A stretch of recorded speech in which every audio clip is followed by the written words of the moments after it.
बहुत बहुत शुक्रिया हर्षवर्धन जी, शुक्रिया पिफा स्मार्ट मनी।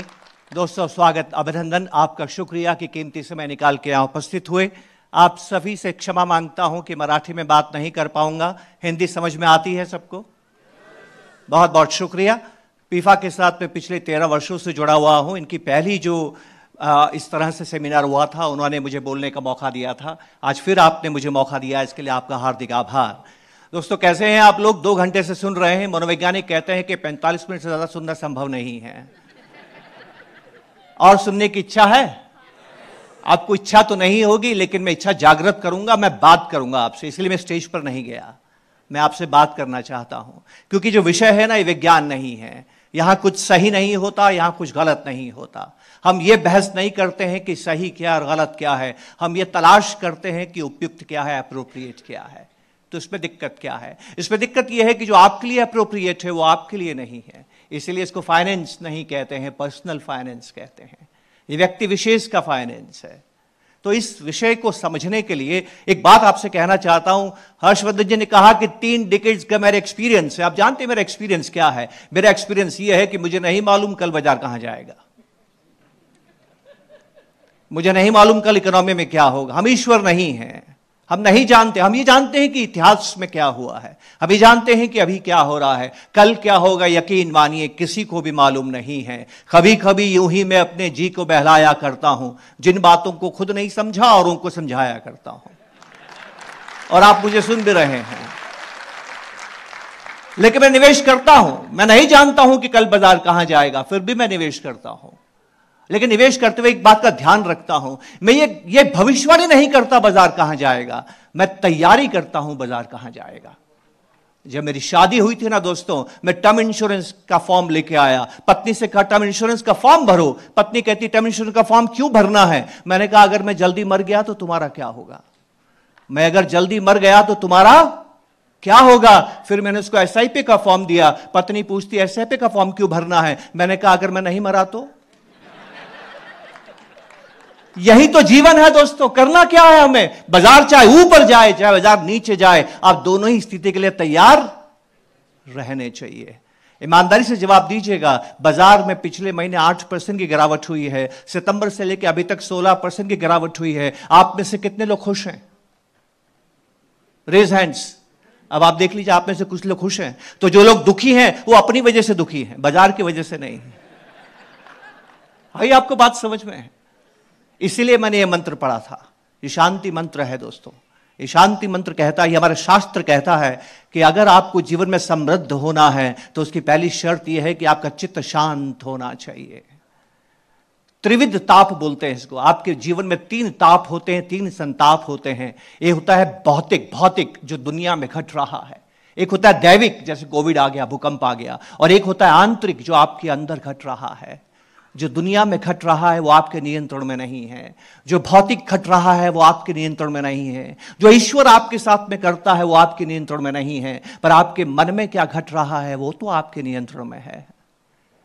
अगर आप बाजार के बढ़ने का इंतजार करते हैं, नहीं, आप इंतजार नहीं कर पाएंगे। मेरे से पहले 2 वक्ता आए, उन्होंने कहा था कि लॉन्ग टर्म में बाजार बढ़ता है। मैं भी इस बात से सहमत हूं कि लॉन्ग टर्म में बाजार बढ़ता है। लेकिन हम कौन नहीं जानता, या बताइए कौन नहीं जानता है कि लॉन्ग टर्म में बाजार बढ़ता है? बताइए कौन नहीं जानता है? दिक्कत क्या है फिर? दिक्कत यह है कि हमारे साथ 2 परेशानियां हैं। मैं 2 लोगों का नाम लूंगा, आप बताइएगा आप में से किसने सुना है उनका नाम। Usain Bolt. कितने लोगों ने नाम सुना है? Usain Bolt, raise hands. आप देखिए करीब 80% लोगों ने हाथ खड़े किए हैं कि वो उसेन बोल्ट को जानते हैं। एक और व्यक्ति का नाम लेता हूं मैं, हो सकता है गलत नाम लूं तो अंग्रेजी में उनकी स्पेलिंग पढ़ देता हूं। Elude, ELUID, elude, KIPCHOGE, किपजोगे। कितने लोगों ने नाम सुना है?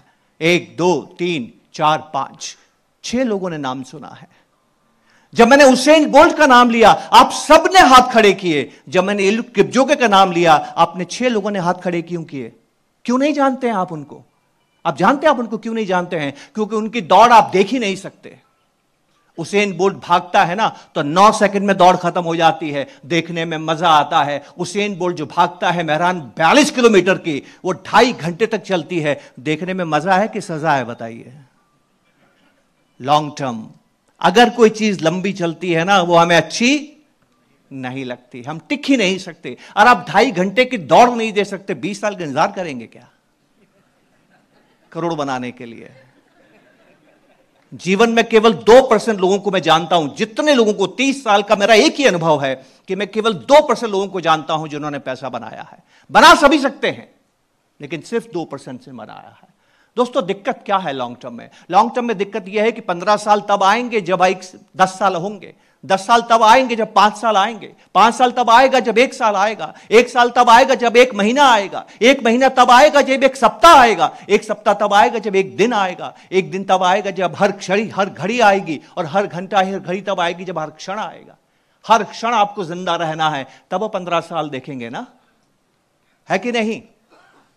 सवाल यह नहीं है कि लॉन्ग टर्म में क्या होगा, सवाल यह है कि बीच में जो संताप होंगे, जो चुनौतियां आएंगी, जो उतार चढ़ाव आएंगे, तब आप कैसे रिएक्ट करेंगे। बचपन में कहानी पढ़ी थी, लॉन्ग टर्म की कहानी बता रहा हूं, ध्यान से समझिएगा।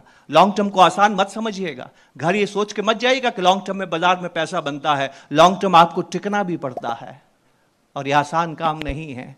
अगर आपने तैयारी नहीं की है तो टिक नहीं पाएंगे। और तैयारी करने का मतलब है हर हाल में शांत रहना। और शांत रहने वाला देखिए किसको शांत रहने के लिए कहता था? वो ब्रह्मांड को शांत रहने के लिए कहता है, वो अंतरिक्ष को शांत रहने के लिए कहता है, वो वातावरण को शांत रहने के लिए कहता है, वो देव को शांत रहने के लिए कहता है, वो मानव को शांत रहने के लिए कहता है, वो स्वयं को शांत रहने के लिए कहता है, वो अपने भूत को शांत रहने के लिए कहता है, अपने मन चित्त आत्मा को शांत रहने के लिए कहता है। जब इतनी ज्यादा आप शांति की तलाश करते हैं ना दोस्तों, तब समृद्धि आती है। क्या आप ये सौगंध खा सकते हैं कि बाजार चाहे नीचे जाए चाहे ऊपर जाए, मैं कभी व्यथित नहीं होऊंगा? ये सौगंध किसको खानी है बताइए? अच्छा, एक बात बताइए, आप में से कितने लोग मानते हैं कि मंदी पहली बार आई है? पहले भी आई है ना, आगे भी आएगी। अच्छा, क्या आप जानते थे बाजार कभी भी गिर सकता है? क्या आप ये मानते हैं बाजार में उतार चढ़ाव आते हैं? तो फिर परेशान क्यों है?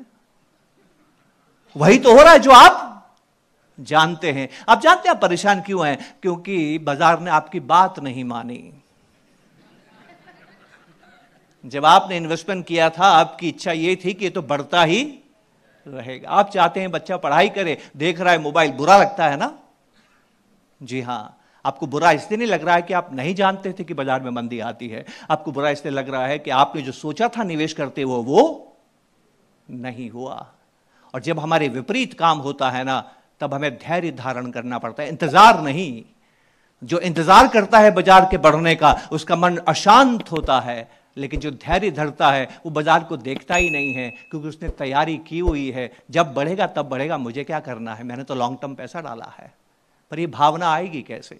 इस भावना को लाएंगे कैसे? हमें क्या समझने की जरूरत है? चुनौती हमारे सामने क्या है? एक राजा के पास में एक अपराधी को पेश किया गया, और राजा को समझ में आ गया कि इसने अपराध किया है, और उसको सजा सुनाई। और सजा यह सुनाई कि तेरे को या तो 100 जूते खाने हैं या 100 प्याज खाने हैं।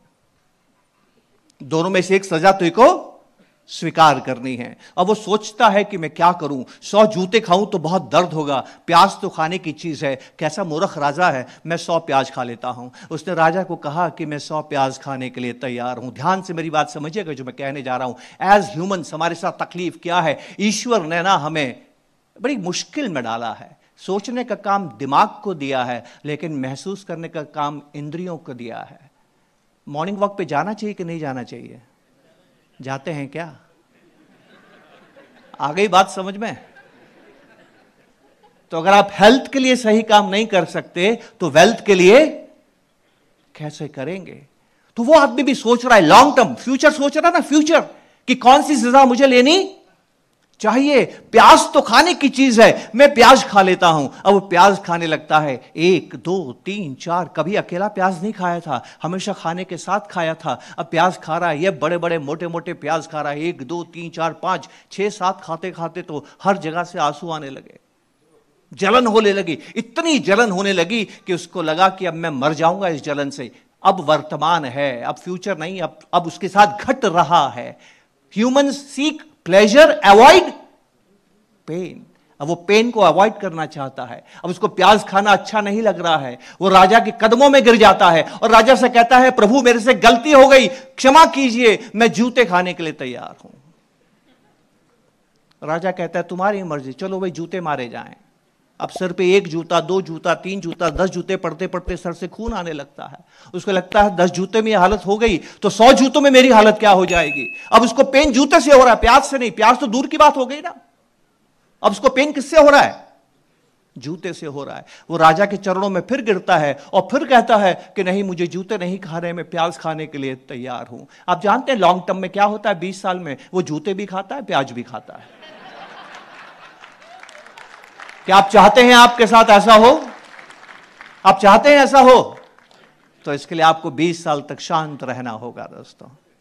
और शांत रहने के लिए आपको एसेट एलोकेशन करना होगा। एसेट एलोकेशन क्या है? एसेट एलोकेशन का मतलब है कि जो पैसा मैंने बचाया है उसको कब खर्च करना है। सिर्फ एक ही काम करना है, मुझे कब खर्च करना है, और कुछ काम नहीं है। यह बाजार ज्ञान का है ही नहीं दोस्तों, या ज्ञान की जरूरत नहीं है। अगर ज्ञान की जरूरत होती, इंटेलिजेंस की जरूरत होती, ब्रिलियंस की जरूरत होती, विषय की जरूरत होती, तो दुनिया का हर मैथमेटिशियन आज स्टॉक मार्केट में सबसे अच्छा इन्वेस्टर होता। दुनिया का हर साइंटिस्ट सबसे अच्छा इन्वेस्टर होता। दुनिया का हर टेक्नोक्रेट सबसे अच्छा इन्वेस्टर होता। दुनिया का हर इंजीनियर सबसे अच्छा इन्वेस्टर होता। पर क्या ऐसा है क्या? दुनिया का सबसे बड़ा साइंटिस्ट न्यूटन ने तो इस बाजार में ऐसी मार खाई कि उसने कहा कि दुनिया पागल है। जी हां, दुनिया का सबसे बड़ा साइंटिस्ट इस बाजार से पैसा कमा ना सका। तो इस बाजार में पैसा कमाने के लिए ज्ञान की जरूरत नहीं है दोस्तों। इस दुनिया से पैसा कमाने के लिए आपको सिर्फ एक बात की जरूरत है कि आपको पहुंचना कहां है। चित्त को शांत रखना है। आप इस मीटिंग के बाद जब ये मीटिंग खत्म हो जाएगी, आप कहां जाएंगे? आप कहां जाएंगे? घर जाएंगे। तो आपका अगला लक्ष्य क्या है? घर जाना। आप आए कैसे हैं? गाड़ी में बैठ के आए हैं। कोई व्यक्ति मुझे यहां पर मेरी चुनौती स्वीकार करेगा क्या कि मुझे यहां कह के जाएगा कि कौन सी गति पे अपनी गाड़ी चलाएगा? क्यों? Depends on traffic. और आपका घर 10 किलोमीटर दूर है, 15 मिनट में आपकी गाड़ी की स्पीड क्या आप तय नहीं कर सकते। तो आप तय क्या करते हैं कि गाड़ी की गति मेरे नियंत्रण में नहीं है, मुझे गाड़ी चाहे धीमे चले चाहे तेज चले, मुझे घर ही पहुंचना है। इन्वेस्टमेंट में ईमानदारी से जवाब दीजिएगा। पहला सवाल क्या पूछते हैं आप? हद हो गई। 15 मिनट का आप स्पीड नहीं बता सकते, मुझे आप 20 साल का रिटर्न पूछ रहे हैं। मेरा क्या अनुभव है? मेरा 30 साल का अनुभव क्या है? इस बाजार में 2 मूर्ख आपस में मिलते हैं, एक पूछता है रिटर्न क्या आएगा, दूसरा बताएगा क्या आएगा। किस दोनों को नहीं मालूम है क्या आएगा। टाइम पास है। हमें नहीं मालूम रिटर्न क्या आएगा। हमें सिर्फ यह मालूम है मुझे घर पहुंचना है। मुझे सिर्फ यह तय करना है कि मुझे कितने करोड़ चाहिए। और वो करोड़ आप कैसे तय करेंगे?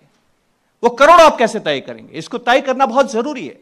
हमारे यहां कोई सेरेमनी बिना शांति मंत्र के नहीं होती। आप कभी घर में ध्यान दीजिए, पहला मंत्र जो आप पढ़ते हैं वो हमेशा शांति मंत्र होता है। क्यों? क्योंकि मन के अंदर अजीब अजीब से ख्याल आते हैं, मन में अजीब अजीब से विचार आते हैं। जैसी घटना घटती है वैसे ख्याल आते हैं। मेरे पड़ोसी ने कभी इक्विटी मार्केट में निवेश नहीं किया था, कभी नहीं किया था, पर कोविड के बाद के बहाव में उन्होंने भी इन्वेस्टमेंट कर दिया। 3 साल पहले 2022 में उन्होंने इन्वेस्टमेंट किया। मैंने उनसे कहा कि आपने इन्वेस्टमेंट करना शुरू कर दिया, स्वागत है। और उनका कोई सरपरस्त नहीं है, क्योंकि उन्होंने यूट्यूब से सीख के निवेश करना शुरू किया।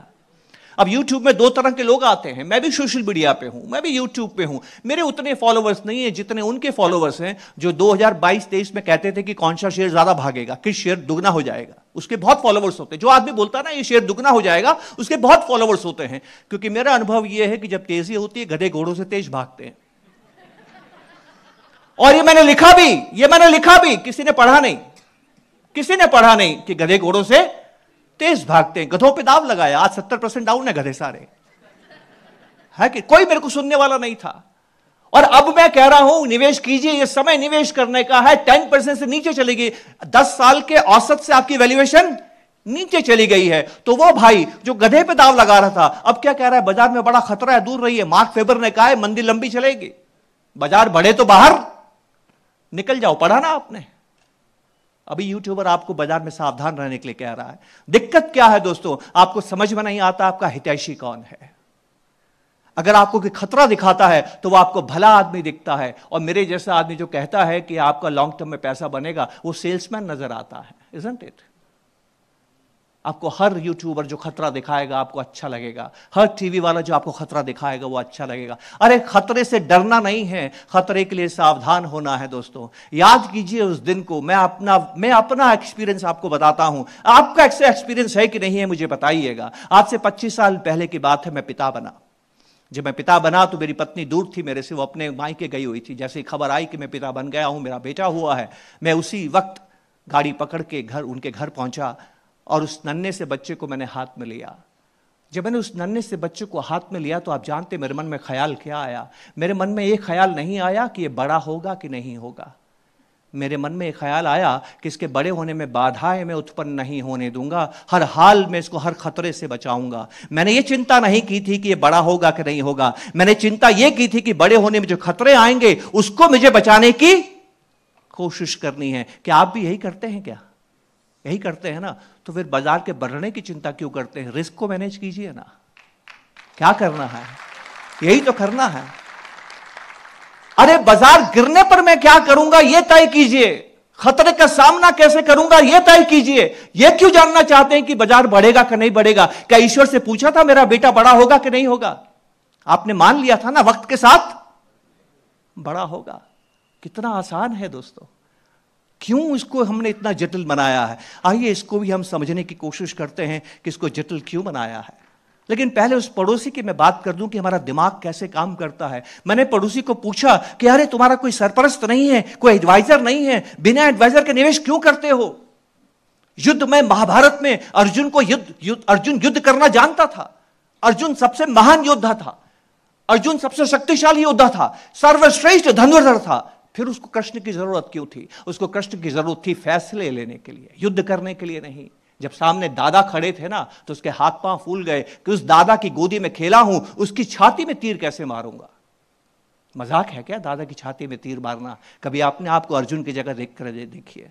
वो फिर युद्ध से भाग रहा था जब अभिमन्यु मर गया, वो फिर युद्ध से भाग रहा था जब जयद्रथ को मार न सका। हर बार कृष्ण ने उसको बचाया। मैंने उसको कहानी सुनाई, उसकी बात समझ में नहीं आई। कहता नहीं, मुझे समझ लिया यूट्यूब से कैसे निवेश करना है और मैंने निवेश करना शुरू कर दिया है। मैंने पूछा आपने निवेश कैसे किया है? कहता है मैंने SIP शुरू की है। मैंने कहा बहुत बढ़िया। मैंने कहा आपने SIP क्यों शुरू की है? कहता है मुझे लग रहा है कि बाजार बढ़ेगा। मैंने कहा अच्छी बात है, तो आपने लमसम किया कि नहीं किया? कहता लमसम मैंने नहीं किया। कि क्यों? कि मुझे यूट्यूबर ने भी बताया कि बाजार में भी वैल्यूएशन ज्यादा है और इस वक्त आपको बाजार में धीमे धीमे निवेश करना चाहिए। बाजार में कभी भी गिरावट आ सकती है, बाजार में कभी भी उतार चढ़ाव आ सकते हैं, इसलिए मैंने लमसम निवेश नहीं किया। मैंने SIP में इसलिए निवेश किया कि मुझे बाजार से जुड़े रहना चाहिए और बाजार क्योंकि वैल्यूएशन ऊंचे हैं तो बाजार में गिरावट भी आ सकती है। उसने सही कहा कि गलत कहा? सही कहा ना। अब उस पड़ोसी से मेरी 3 दिन पहले फिर मुलाकात हुई। कैसे हैं आप? उसका मूड अच्छा नहीं था। मैंने कहा मूड क्यों उखड़ा हुआ है? कह रहा है बाजार लगातार गिर रहा है। अरे मैंने कहा आपने तो कहा था कि बाजार वैल्यूएशन ज्यादा गिरावट हो सकती है। हाँ मैंने कहा तो था, पर यह नहीं सोचा था इतना गिर जाएगा। यह नहीं सोचा था इतना गिर जाएगा। तो मैंने पूछा फिर अब अभी आप क्या कर रहे हो? वो कह रहा है मैं SIP बंद कर दी है। मैंने SIP शुरू क्यों की थी? क्योंकि बाजार गिरने पर फायदा होता है। किसने कहा था? उसी ने कहा था और उसी ने बाजार गिरने पर SIP को बंद कर दिया। जूते और प्याज खा रहा है कि नहीं बताइए आप? यही तो बात हमें समझनी है। हमें जो स्थिति होती है ना, जैसी स्थिति वो बात हमें अच्छी लगती नहीं। बाजार तो ऊपर नीचे होगा, आपको ऊपर नीचे नहीं होना है। मेरी पत्नी शादी करके आई, पहली बार किचन में गई, हम बाहर खाने का इंतजार कर रहे हैं, अचानक से चिल्लाने की आवाज आई। हम घबरा के भागे कि नई दुल्हन को क्या हो गया। घबरा गए हम जाके देखा वो उड़ने वाला बड़ा कॉकरोच होता है ना, वो एक कोने में था और दूसरे कोने में मेरी वाइफ खड़ी थी।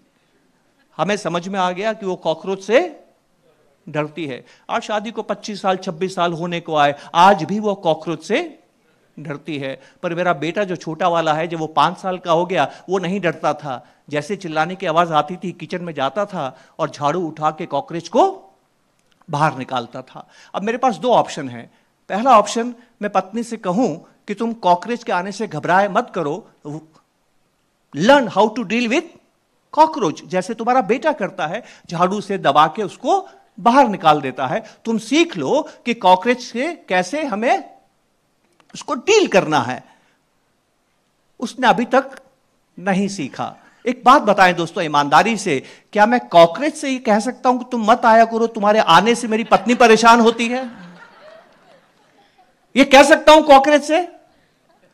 तो आप में से कोई ये कह सकता है, हे बाजार मैंने इन्वेस्टमेंट कर दिया, तुम गिरना मत? ये तो आप नहीं कह सकते ना। तो आप क्या कर सकते हो? आप ईश्वर से कभी यह प्रार्थना नहीं करते हैं, हे ईश्वर मुझे जीवन में दुख मत देना। ईश्वर कभी आपकी बात नहीं सुनेगा। ईश्वर से आप हमेशा यह प्रार्थना करते हैं, मुझे चाहे दुख दो चाहे सुख दो, हर स्थिति का सामना करने की मुझे शक्ति देना। तब जाके वो आपकी बात मानता है। ये बाजार भी भगवान है दोस्तों, इतनी दौलत बना के देता है कि आप मुक्त हो जाते हैं, और मुक्त होना ही जरूरी है।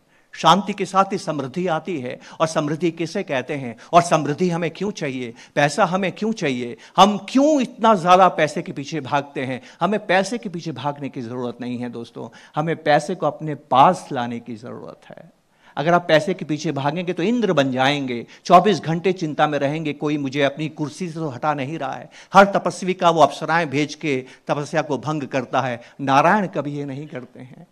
इंद्र लक्ष्मी के पीछे भागता है और लक्ष्मी नारायण के पीछे जाती है। तो नारायण और इंद्र में फर्क क्या है, इस फर्क को हमें समझने की कोशिश करनी है दोस्तों। ध्यान से समझिएगा। नारायण के पास क्या आप जानते हैं? नारायण के पास सर्प है जिसकी शैया पे वो सोते हैं, और बाहर दरबान कौन है?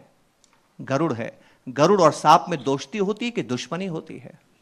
विपरीत होते हैं कि एक जैसे होते हैं?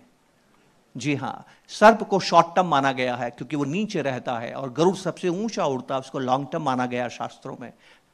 सिर्फ आप नारायण तभी बनते हैं जब दो विपरीत विचारों को एक साथ अपने अंदर आत्मसात करते हैं। यही तो आपको करना है। जब मैंने कहा कि मैं कल भी मर सकता हूं, मैं 100 साल जी भी सकता हूं, यही तो मैं कर रहा था। राइट? हमेशा इस बात को अपने एडवाइजर को हमेशा पूछिए कि बाजार तो बढ़ेगा, लेकिन कभी गिर गया तो मुझे क्या करना है, पहले से ही तय करके देखिए आप कभी भी अशांत नहीं होंगे। और जो व्यक्ति अशांत नहीं होता है, जिसका चित्त शांत रहता है, वो सही निर्णय ले सकता है। जो सही निर्णय ले सकता है वो पूरी यात्रा कर सकता है। जो पूरी यात्रा करता है उसको कंपाउंडिंग प्राप्त होती है, और जिसको कंपाउंडिंग प्राप्त होती है वही दौलत का निर्माण करता है, और एक ऐसी दौलत का निर्माण करता है दोस्तों कि फिर उसके बाद आपको पैसों के लिए काम करने की जरूरत नहीं पड़ती है। मेरे 30 साल के अनुभव में मैंने 10 साल खराब कर दिए, पर पिछले 20 साल ऐसे निकाले दोस्तों कि एक दिन मेरे जीवन में और मेरी पत्नी के जीवन में ऐसा आया कि हमारे अकाउंट में जो पैसा है, फोलियो में जो पैसा है, उसमें से जो पैसा बन रहा है वो हमारी एक्टिव इनकम से ज्यादा हो गया। मतलब पैसिव इनकम एक्टिव इनकम से ज्यादा हो गई। अब ध्यान से मेरी बात सुनिएगा। 2022 हम केवल धनतेरस को देखते हैं कि हमारा फोलियो का बैलेंस क्या है। मेरी पत्नी तो आज भी नहीं जानती है कि पिछले 20 सालों में उसके फोलियो का रिटर्न क्या आया, कभी जानती ही नहीं है। आप चाहें तो कभी उनसे मिलिएगा और बात कीजिएगा, वो आपको चुनौती देता हूं, आप उनको 10 करोड़ का इनाम दीजिए कि आप बताइए आपको फोलियो का रिटर्न क्या, मैं आपको 10 करोड़ दूंगा। वो आपको नहीं बता पाएगी, उसको मालूम ही नहीं है। लेकिन 17 साल की नौकरी में 18वें साल के धनतेरस में हमने क्या देखा कि उस साल उसका जो पोर्टफोलियो का बैलेंस है, उसका अगर हम 4% पैसा निकाल लें तो उसकी सैलरी से ज्यादा है। कितना? केवल 4%। मैंने पत्नी से कहा पैसा निकालो और खर्च करो, दिल खोल के खर्च करो। मैं तुमसे वादा करता हूं अगले 2-3 साल में जो पैसा तुमने निकाला है वापस भर जाएगा। इसको अक्षय पात्र कहते हैं। कभी सुना है आपने? जीवन में अक्षय पात्र बनाइए दोस्तों। आप पैसा भी खर्चते रहेंगे और वो बढ़ता भी रहेगा। कंपाउंडिंग। 27 साल हो गए शादी को, 3 सालों से जो मोहब्बत मिली है पहले कभी नहीं मिली। क्योंकि जो मजा खर्चने में है ना दोस्तों, वो मजा बचाने में नहीं है। शास्त्र भी यही कहता है दोस्तों, पैसा बचता नहीं है दोस्तों, पैसा खर्च होता है। बचत की व्याख्या क्या आप जानते हैं? बचत को इकोनॉमिक्स में कहा गया डिफर्ड स्पेंडिंग। जो भी पैसा आपने बचाया है वो एक न एक दिन खर्च होना है।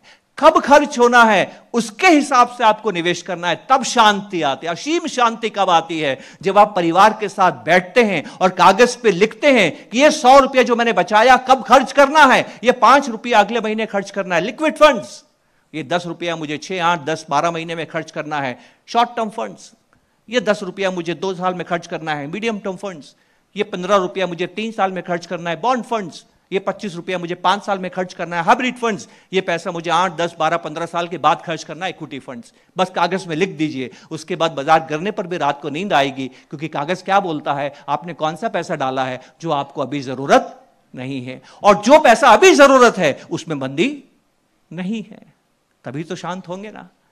कुल मिला के आपको शांत रहना है, और इसी को एसेट एलोकेशन कहते हैं दोस्तों।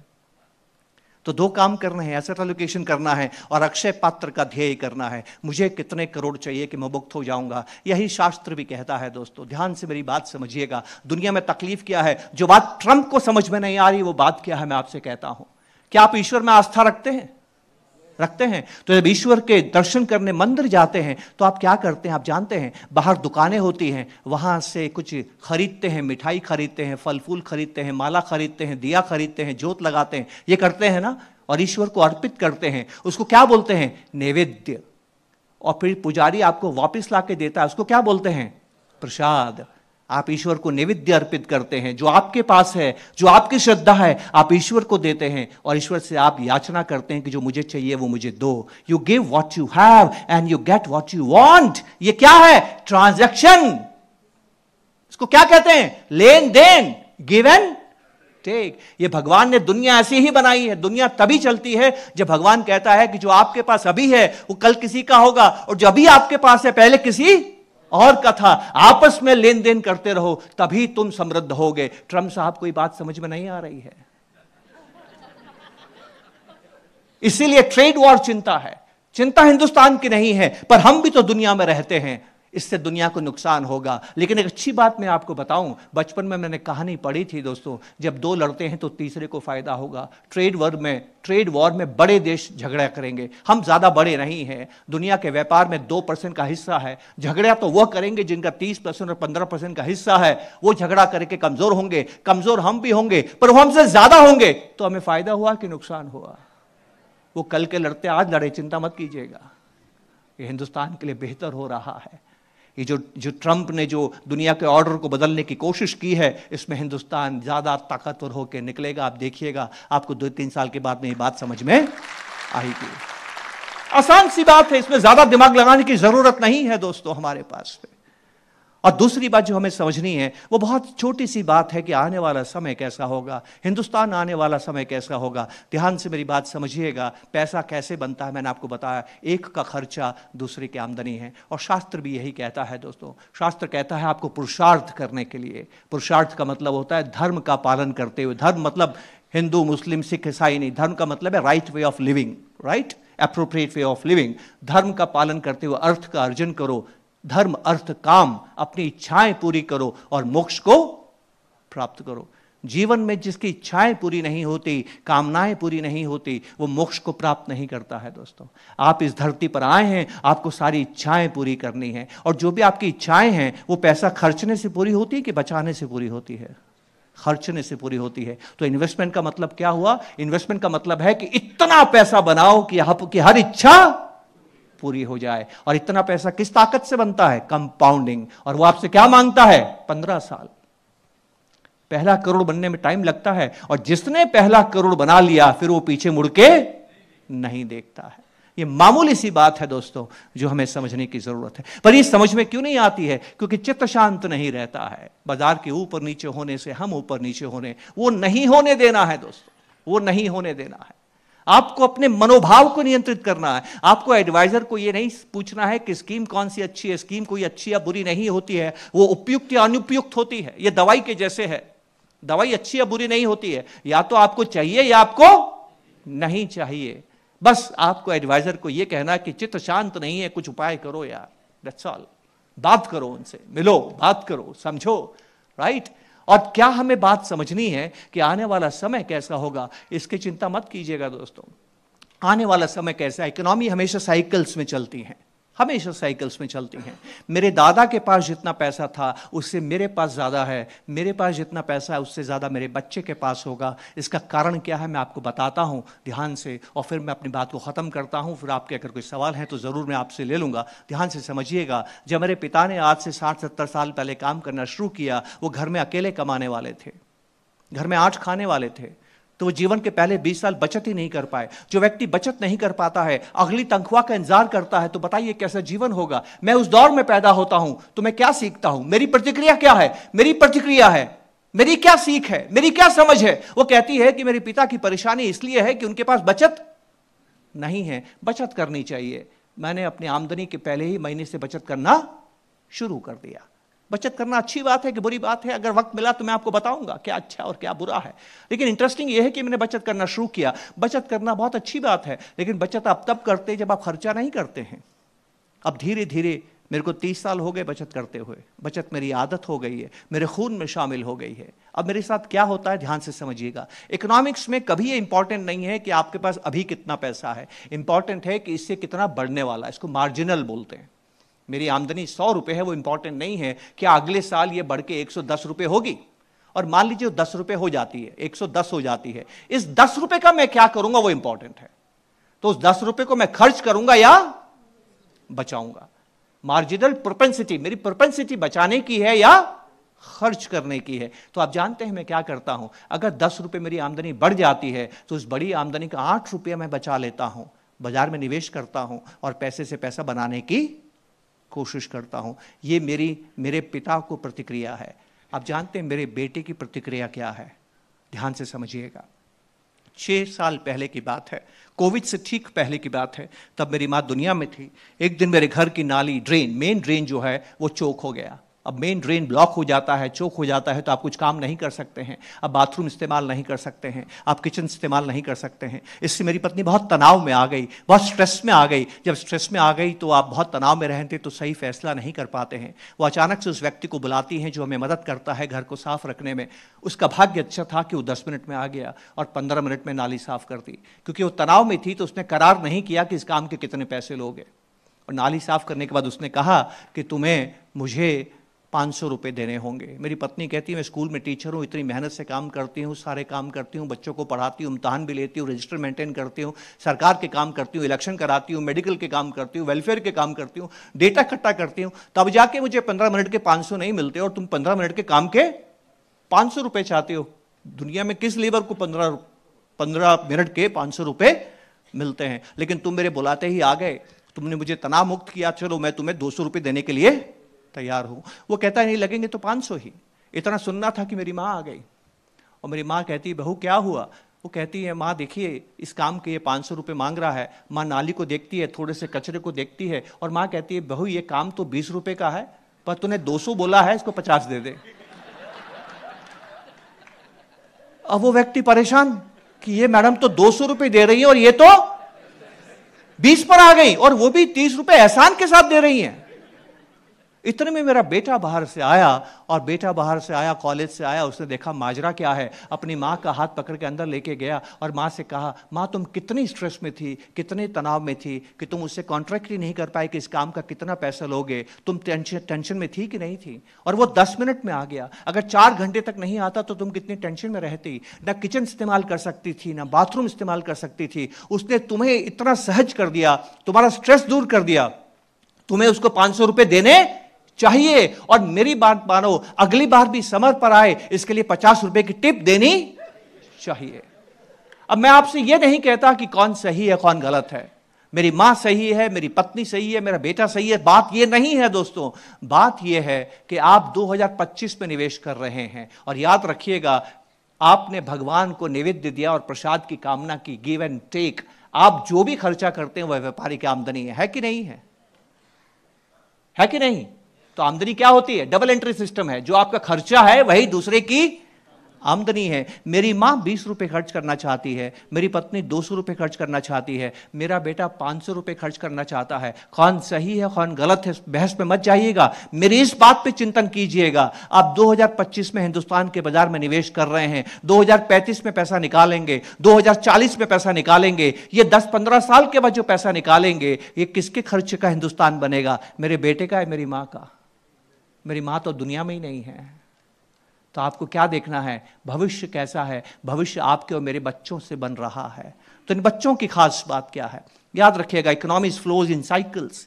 क्या दिक्कत है? मेरा जीवन मेरे पिता के जीवन की प्रतिक्रिया है, मेरे बच्चे का जीवन मेरे जीवन की प्रतिक्रिया है। मैंने बच्चे को बुलाया और कहा कि बेटा तू गलत है, ऐसे तुझे खर्चा नहीं करना चाहिए, इस तरह से पैसे लुटाए जाते हैं क्या, तुझे ऐसा नहीं करना चाहिए। 15 मिनट तक मैं उसको भाषण देना हूं, पैसा बचाना चाहिए, यही जीवन है। आप खतरों का सामना कैसे करते हैं? जब आप दौलत बनाते हैं, इसी तरह का आपको जीवन जीना चाहिए। 15 मिनट तक मैंने उसको भाषण दिया। उसके बाद जब मैं चुप हो गया तो उसने कहा पिताजी अब मैं आपसे एक बात पूछना चाहता हूं, वादा कीजिए ईमानदारी से जवाब देंगे। मैंने कहा वादा करता हूं। पूछता है पापा जैसी आपकी आदतें हैं अब तो वो नहीं बदलेंगी? अब 10 रुपए कमाते हैं, 8 रुपए बचा लेते हैं, वो तो नहीं बदलेगा, ऐसा ही बनता रहेगा। और आप ही कह रहे हैं बाजार बढ़ता ही रहेगा, तो आपके खर्चे तो बढ़ने से रहे, पैसा आपका बढ़ता रहेगा, आपका जिंदगी एक दिन खर्च हो जाएगी, पैसा तो आपसे खर्च होगा नहीं, तय है ना, तो ये भी मुझे ही करना है। अब उसने गलत कहा या सही कहा आप देखिए। इस बहस में मत जाइए गलत क्या और सही क्या है, सोचिए ये कि हो क्या रहा है। पूना की आबादी को 2 हिस्सों में बांट दीजिए दोस्तों। पूना के वो लोग जिनकी उम्र 30 साल से ज्यादा है, पूना के वो लोग जिनकी उम्र 30 साल से कम है। धन दौलत जायदाद पैसा प्रॉपर्टी बैंक बैलेंस ज्वेलरी किसके पास ज्यादा है? जिनकी उम्र 30 से ज्यादा है। मोबाइल किसका महंगा है? आ गई बात समझ में आपको? हिंदुस्तान के 20 साल बहुत खूबसूरत है दोस्तों। ये सब नए बच्चे अपनी कमाई भी खर्च करेंगे और आपकी बचत भी खर्च करेंगे। सोचिए व्यापारी कितना कमाएगा, सोच सकते हैं आप? तो बाजार कहां जाएगा ये आप ही तय कर सकते हैं। बस एक बात का ध्यान रखिएगा चित्त को शांत रखने के लिए, ये आपका युद्ध है। गजानन गणपति से सीखिएगा दोस्तों, जो मैं आपसे कहने जा रहा हूं। आप जानते हैं वो कौन है? वो बुद्धि के देव है। वो बुद्धि के देव क्यों हैं? क्योंकि वो प्रथम पूज्य हैं। वो प्रथम पूज्य क्यों हैं? क्योंकि वो बुद्धि के देव हैं। अब ये कैसी विडंबना है? वो प्रथम पूज्य क्यों हैं और वो बुद्धि के देव क्यों हैं? वो बुद्धि के देव इसलिए हैं क्योंकि वो विघ्नहर्ता है। शास्त्र ये कहता है कि जब भी कोई शुभ कार्य करेंगे तो बाधाएं आएंगी कि नहीं आएंगी? सदैव आएंगी। और बाधाओं को वही दूर कर सकता है जिसके पास बुद्धि होती है, ज्ञान नहीं। ज्ञान अलग विषय है, आपको यहां ज्ञान की जरूरत नहीं है, यहां बुद्धि की जरूरत है। गजानन प्रथम पूज्य क्यों है आप जानते हैं दोस्तों? क्योंकि गजानन ने प्रतिस्पर्धा नहीं की। जब ब्रह्मा जी ने कहा कि दुनिया के 3 चक्कर काटो, तो उन्होंने किसके 3 चक्कर काटे? अपने माता पिता के। तो मेरी बात ध्यान से समझिएगा, आपने जो पैसा बचाया है और निवेश किया है, ये किसके सपनों को पूरा करने के लिए बचाया है बताइए? अपने परिवार के कि पड़ोसी के परिवार के लिए? ईमानदारी से बताइए, किसके लिए बचाया है? अपने परिवार के सपनों को पूरा करने के लिए। तो पड़ोसी के पोर्टफोलियो का रिटर्न क्यों देखते हैं कितना आया है? आपको किसी दूसरे से प्रतिस्पर्धा करने की जरूरत नहीं है। यहां पैसा वो नहीं बनाता जो दूसरे को हराता है। यह कमाई का नियम है। अगर आप पैसा कमाते हैं, डॉक्टर हैं, दूसरे से अच्छा डॉक्टर बनिए। अगर आप वकील हैं, दूसरे से अच्छा वकील बनिए। आप टीचर हैं, दूसरे से अच्छा टीचर बनिए। आप दुकानदार हैं, दूसरे से अच्छा दुकानदार बनिए। अगर आप अच्छा काम करेंगे ज्यादा पैसा मिलेगा। लेकिन आप इन्वेस्टर हैं, दूसरे इन्वेस्टर से अच्छा बनने की कोशिश मत कीजिए। आप अपने घर जब जाएंगे, अपनी गाड़ी का संतुलन आपके हाथ में है, किसी दूसरे गाड़ी से मुकाबला नहीं करेंगे। एक बार मैंने किया था, मैं अपनी गली भूल गया, उसके साथ आगे निकल गया। हमें अपने गोल पर ठहरना पड़ता है दोस्तों। तो आपको कितने करोड़ बनाने ये आपको तय करना है। दूसरे का रिटर्न चाहे 15, 20, 50% वो आपको नहीं देखना है। किस रिटर्न पे, किस गति पर मैं सुरक्षित पहुंचूंगा, यही आपको तय करना है। गजानन से आपको सीखने की जरूरत है। निवेश में आपको क्या काम करना है जो आप कमाई में नहीं करते हैं। पैसा कमाते हैं, दूसरे को हराइए। निवेश करते हैं, खुद को जीतिए। बात समझ में आ रही है? ये हिंदुस्तान आपको निराश नहीं करेगा दोस्तों। हिंदुस्तान आपको निराश नहीं करेगा। अगर हिंदुस्तान एक ऐसी जगह है जहां पर मैक्स मुलर कहता है कि अगर कभी किसी दिन आपने ये सुना भविष्य में कि हिंदुस्तान खत्म हो गया, तो समझ लेना दुनिया उसके कई साल पहले खत्म हो चुकी है। ये मैं नहीं कहता, मैक्स मुलर ने कहा है। आखिरी बात, अपनी बात खत्म करता हूं। वॉरेन बफेट से जॉफ बिजनेस ने पूछा कि आपका पोर्टफोलियो सब जानते हैं, आप निवेश कैसे करते हैं सब जानते हैं, आप हर साल लोगों को बताते हैं कि आपने निवेश में निर्णय क्या लिए हैं, आप हर एक से साझा करते हैं कि आपने पोर्टफोलियो क्या बनाया है, लोग आपको फॉलो भी करते हैं, तो फिर आपके जैसा दौलत क्यों नहीं बनाते हैं? तो उनका एक ही जवाब था कि लोग धीमे धीमे धनी नहीं बनना चाहते हैं, वो जल्दी धनी बनना चाहते हैं।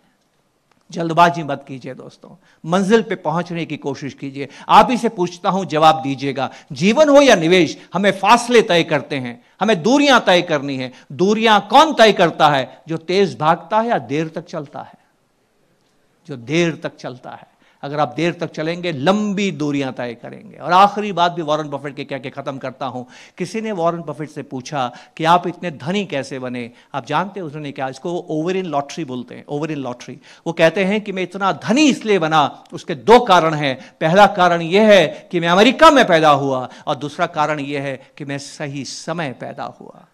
अगले 20 साल में अगर आप अक्षय पात्र बनाते हैं तो इसके दो कारण होंगे। आप हिंदुस्तान में पैदा हुए हैं और सही समय पैदा हुए हैं। नमस्कार, जय Hind, thank you, thank you very much. जोरदार टाळ्या वाजवूयात आपण।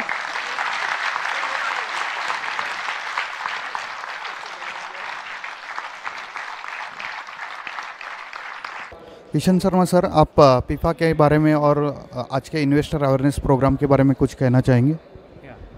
देखिए, मेरा अनुभव ये रहा है, 30 वर्षों से मैं इस व्यवसाय में हूँ, और सेबी की रिपोर्ट भी तब आई है 2022 में, वो भी ये कहती है कि निवेश में ज़्यादातर लोग कामयाब नहीं होते हैं। और शायद सरकार ने भी और रेगुलेटर हमारी सेबी ने भी ये तय किया कि हमें निवेशक जागरूकता, इन्वेस्टर अवेयरनेस, इन्वेस्टर एजुकेशन पे काम करना है। वो तो काम कर ही रहे हैं, पर पूना क्षेत्र में जो पूना के डिस्ट्रीब्यूटर्स का एसोसिएशन है पीफा, इन्होंने जैसा काम किया है पिछले 13 वर्षों में, मैंने हिंदुस्तान में किसी और जगह ऐसा काम होते हुए नहीं देखा है। इनकी पहली इवेंट 2011 में भी आया था, और आज भी मैं आया हूँ। करीब करीब हर साल मैंने इनके साथ आके मैंने देखा है क्या मेहनत उन्होंने की है और कितनी खूबसूरती से उन्होंने कार्य को अंजाम दिया है। इतनी ज़बरदस्त हर 3 महीने में लगातार 3-3 स्पीकर्स को बुला के इन्वेस्टर अवेयरनेस प्रोग्राम करना अपने आप में एक ऐसी बात है जिसकी प्रशंसा करने के लिए मेरे पास शब्द नहीं है। क्योंकि अगर आप अच्छे निवेशक बनेंगे, आप लंबे समय तक निवेशित रहेंगे, तभी तो आप कंपाउंडिंग प्राप्त करेंगे, और आपकी तभी तो पैसा बनेगा, और जब पैसा बनेगा तभी सपने पूरे होंगे। और पीफा ये काम कर रहा है। किसी के सपने पूरा करने से बेहतर कार्य क्या हो सकता है। और मैं फिर कहना चाहता हूँ कि हिंदुस्तान में किसी भी एसोसिएशन ने पीफा जैसा कार्य इस क्षेत्र में नहीं किया है। सर, आज के गिरते हुए मार्केट में आप म्यूचुअल फंड इन्वेस्टर्स को कुछ कहना चाहेंगे? मैं निवेशकों से एक बात कहना चाहता हूँ, और बेहद ईमानदारी से कहना चाहता हूँ। हो सकता है कि मेरी बात अच्छी न लगे। जहाँ देखता हूँ, अखबारों में पढ़ता हूँ, टीवी में सुनता हूँ, यूट्यूब देखता हूँ, सोशल मीडिया देखता हूँ, लोग इस बात से परेशान हैं कि बाज़ार में गिरावट है। अरे बाज़ार में गिरावट होना तो एक आम बात है। क्या हम नहीं जानते थे निवेश करने से पहले कि बाज़ार कभी भी गिर सकता है? हम जानते थे। क्या हम नहीं जानते हैं कि बाज़ार में उतार चढ़ाव आता है? हम जानते हैं। क्या हम इतिहास नहीं जानते? हम इतिहास में देखते हैं कि ऐसी गिरावट पहले भी आई है, इससे ज़्यादा भयानक गिरावट पहले भी आई है। और इतिहास हमें ये भी बताता है कि बाज़ार वापस बढ़ता है तो न ये गिरावट फैली है, ना आखिरी होगी, और आने वाले समय में भी गिरावट होती रहेगी। यही तो बाज़ार है। हमें बाज़ार के ऊपर नीचे जाने से चिंतित नहीं होना है। हमें बाज़ार की स्थिति के लिए अपने आप को व्यवस्थित करना है, तैयार रहना है। Preparation is the key, not prediction of the market is the key. Sir, हम म्यूचुअल फंड इन्वेस्टर्स को कहते हैं एडवाइज़र ज़रूरी है। आप कुछ ऐड करना चाहेंगे इसमें?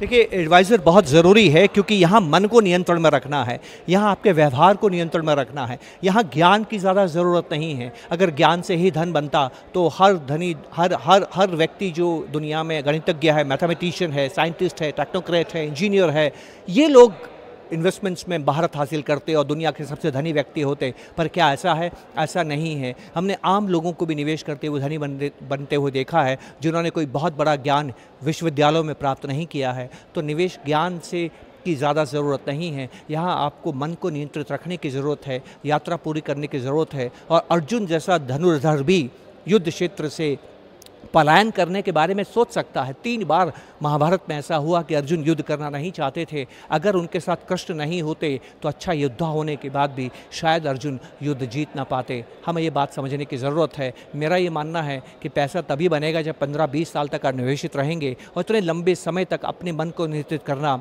बाज़ार के उतार चढ़ाव में भी संत भाव से बाज़ार में बने रहना। इसके लिए आपको अपने मूड को, अपने व्यवहार को शांत रखने की ज़रूरत है, और वो बिना सलाहकार के संभव नहीं है। ये मेरी राय है।